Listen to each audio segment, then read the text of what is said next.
mtu mmoja atakiwa yeye tu ndio ategemeo, inabidi wote wategemeane.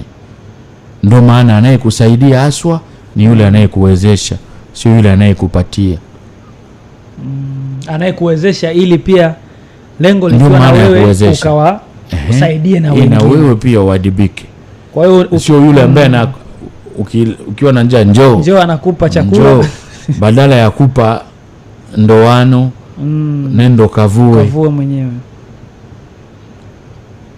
Kwanza kuna hapo watu samaki sana lakini ukahisi unawasaidia, lakini kumbe unatengeneza mazingira ya wewe kuonekana unajitesa. Yes. Kwa sababu ukiwa unasaidia watu wewe tu itakuwa stressful.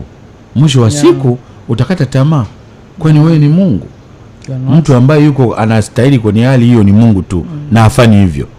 Maskini wote unaona mtaani Mungu ndiye amewaumba. Watu wote wana njaa, wagonjwa wote wanaoteseka Mungu ndiye amewaumba.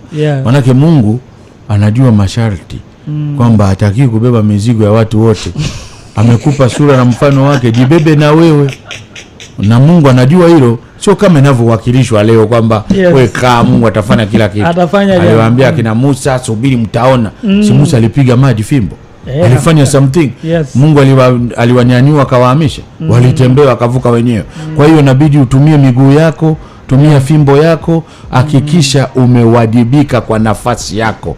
Na njia pekee ni kulenga kuwa sehemu au sababu ya furaha.